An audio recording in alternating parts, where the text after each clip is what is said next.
Hello, hello. Um, I'm kind of ambivalent about this video. I obviously feel compelled to make it, but at the same time, I'm also really aware that maybe the people that need to watch it aren't going to be here. But I thought I'd do it anyway. It came out of a response to a number of videos that were released today about panty droppers. Yeah, a panty dropper. Let's chat about panty droppers. So a panty dropper apparently is a magical fragrance that's going to instantly make women take their underwear off and sleep with you.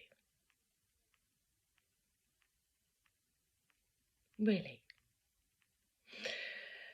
I kind of don't know where to start with this one because it's so beyond what I would consider to be common sense that I almost can't speak, but I'm going to. I have a real problem with that phrase. The idea that there is a magical fragrance, whether it's got pheromones in it or not, that's going to enable you to sleep with literally any girl you choose simply because you've sprayed something on you. I don't think so, darling. I really don't think so. And there's a whole heap of things that I kind of need to say about this. And I get really annoyed, if I'm honest. I get really annoyed with other female influencers. I say other because I'm influencing about 12 people at the moment. But other women who tap into this belief system. And, I just think, how much more powerful would it be to say, let's be honest, this fragrance is not going to get you sex. It's just not. Get a personality. Learn to love women as, I don't know, people. Learn to understand that women should feel safe in your presence. And laugh them into bed. And if you smell nice, that's a lovely side hustle, but it's not necessary. That said, I'm just booting up my computer. There are some smells that and we joke about this on Les Odorants all the time, when we regularly take the piss out of the idea of panty droppers. And, we joke about it. We even say to each other, oh, did anyone drop a panty? But we're not doing it because we genuinely believe that's the case. It's because there's this world where people do that we're genuinely taking the piss out of. Oh, I'm also really aware that, as a middle-aged mum of two, in her not bikini underwear and hair wrap because she's just come out of chemo and has got shit hair, I'm probably not the target audience for who really should be watching this video. But I kind of want to make it anyway. So yeah, let's talk about panty droppers. There is something, isn't there, about smelling good. And I'm the worst for it on Les Odorants. I genuinely push the smells that I find sexy, and I'm like, this is amazing. This is what men should smell like. And let's talk about those, because most of the time they come from a place when I felt safe or valued that reminds me of a man. I'm going to say a man. I mean, it could be anybody in your life. It could be any gender. But it reminds me of a time when I felt secure and loved. And that, I think, is a really important point. You can't just introduce a new fragrance and just go, yeah, sexy. It might be, but there's other things at play. So let's dig into my, I'm going to call them panty droppers just because that's the title of the video, but they're not really going to drop a panty just because you're wearing it, but they will remind me of a time when I felt loved. Let's go. Vintage Casserole Puron. Just beautiful. And my dad used to wear it. And I'm going to be honest, I didn't have a great relationship with my dad. But when he used to come round on a Sunday, he would smell of this. And those times were precious. So every time I smell it now, I'm transported to that period in my life when I was experiencing a dad. And that's cool. It smells very sophisticated and charming, which is basically what my dad was. And so, yeah, I'm never going to smell it and not feel those things.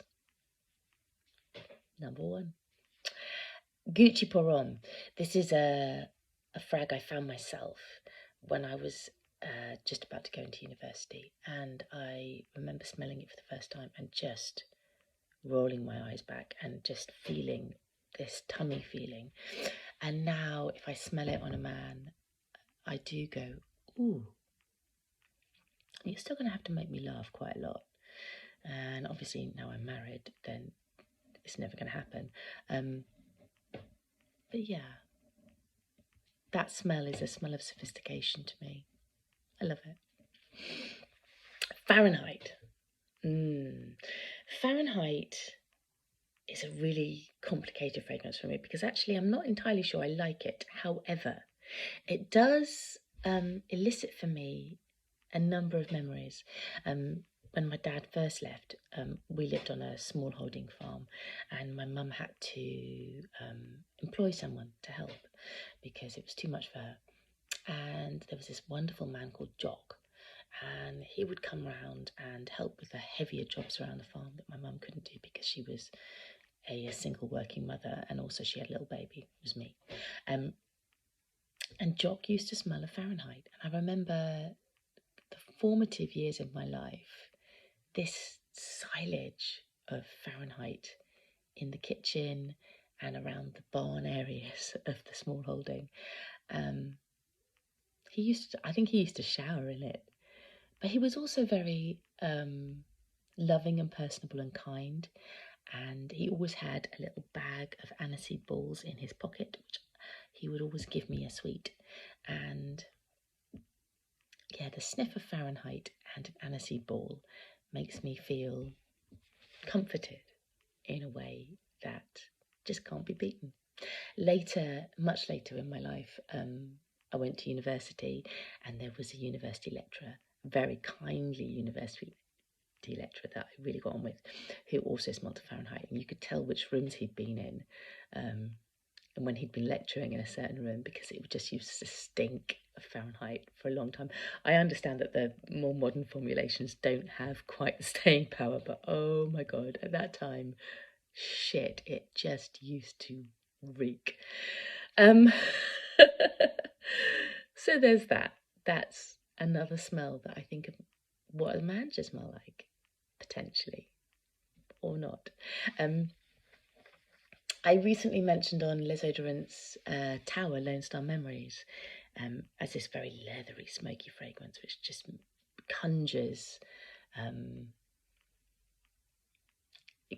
it conjures the romance of cowboys, and it totally is the romance. So I obviously, I link it to romantic literature about the Wild West, you know, a lot of those kind of beat poets or books or whatever. That's what I associate with that. And again, I find it comforting.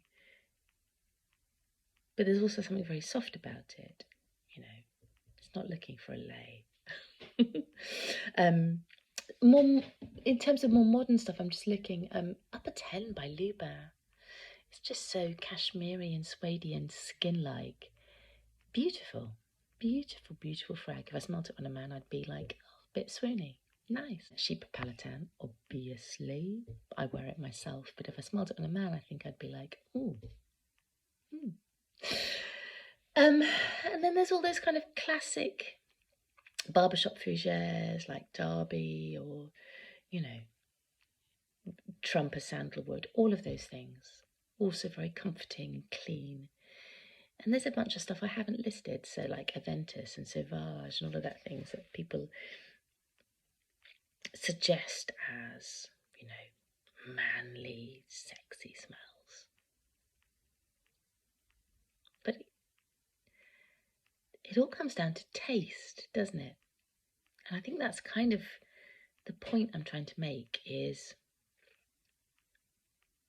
there's nothing on those lists of top 10 that are going to magically get you a girlfriend. There's no magically getting a girlfriend. You can be a nice, honest, decent person and a person can fall in love with you. Or you can just be a fun person and another fun person is just going to want, you know, maybe just one night of fun. But how you smell isn't going to alter that. It's really about who you are. And if you feel comfortable enough within yourself, you can rock whatever you want. It's going to work.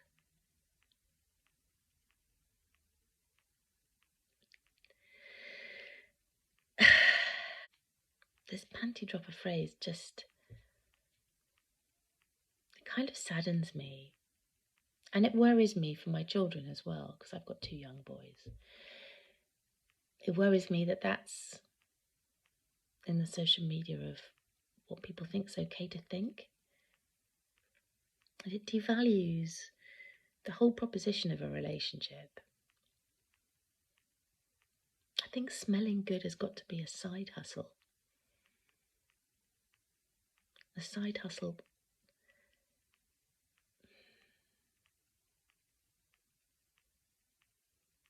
to being decent.